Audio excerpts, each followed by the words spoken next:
You know Hazrat Ali radiallahu ta'ala anhu, the son-in-law of the Prophet sallallahu alaihi wasallam. He was once on a journey with Hazrat Kumail radiallahu ta'ala anhu, a Sahaba by the name of Kumail. And they stopped off by the graveyard. Many graves were. And he went, Salamu alaikum ya ahlul qubur. Salamu alaikum, O dwellers of the graves. And he said, so how is life down there? How is life? What's going on?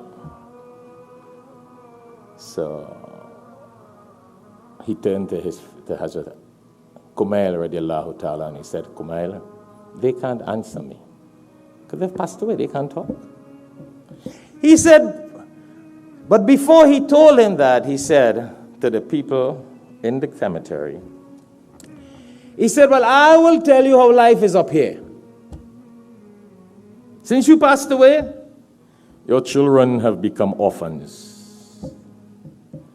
Your wives have remarried.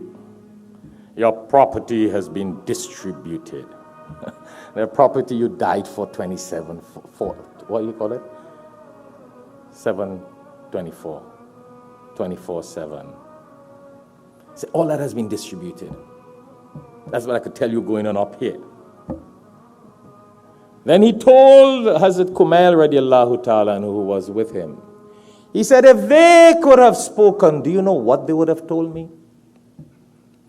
They would have said that after death we realize that the grave is a container of amal. The grave is what? A container of amal, meaning deeds. That it is only our good deeds on this earth that benefits us there. It's only the good deeds that we did in this world will benefit us there in the grave. Hazrat Ali radiallahu ta'ala who told Hazrat Kumail that if they could have spoken, that's what they would have said. Taqwa. If we would have done our duty to Allah as we were supposed to do our duty to Allah while we are alive in the world, that would have benefited us more here. But we spend our time and our possessions and everything in other things else. Sad, eh?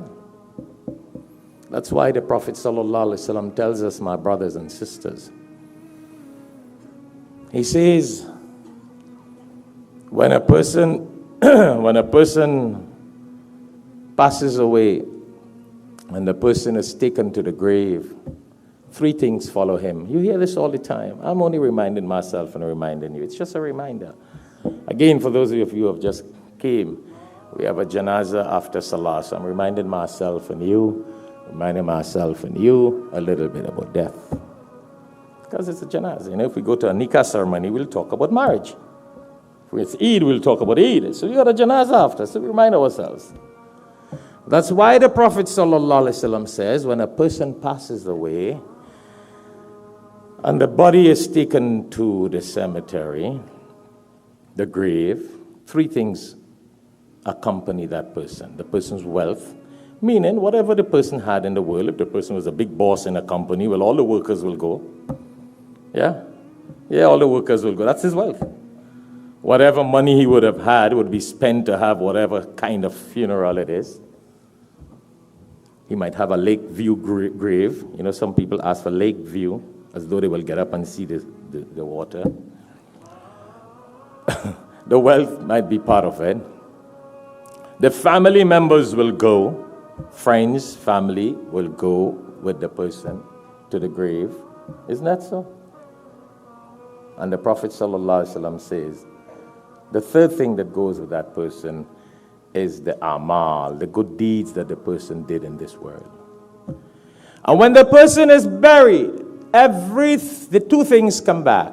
Whatever was the business, the job, the workers, the employees, the status, they leave. The family members leave. And only the amal and the good deeds that that person did in this world will remain with that person there in the grave, which is why we say it's a container of amal and good deeds. That's why we need to plan those deeds now. That's why we need to do those deeds now. Death can be any time. Don't wait for 80 years. The mother that passed away 2 days ago, she lived for 88 years. I think she was just 1 month away from 89. You and I may not be lucky to live for that. You and I may not have the bonus, those extra years as a bonus. Not everybody are fortunate to have that. We don't know. Whatever age we may be, young, strong, we got to do whatever is necessary for that journey after we close our eyes. So after Allah takes our soul, we don't close our eyes really, you know. It's Allah sends the angel to take our soul, and then this body closes automatically. I felt like the angel was going to take my soul there, but I almost flipped. Anyhow. So, doesn't matter who we are. Doesn't matter where we are. Hear what Allah says in this verse in the Quran. I want to remind myself and you of this verse, Surah Nisa, chapter 4. Surah Nisa, chapter 4, verse 78. Allah subhanahu wa ta'ala says, أَيْنَمَا تَكُونُوا يُدْرِككُمُ الْمَوْتِ. Wherever you may be, wherever we may be, death will find us. That angel of death, you can be in a sealed glass case. We can be in the tallest building. You can be in one of Trump Towers. You can be in one of the towers in Dubai. Or one of the towers in Saudi Arabia. Some of the tallest towers in the world. The angel of death will find us. That's what Allah is telling us here. Allah is telling us, لَوْ كُنْتُمْ فِي بُرُوجٍ مُشَيَّدَةٍ. Doesn't matter how powerful and sophisticated the building or the towers that we may be in could be secured. Angel of death will find us.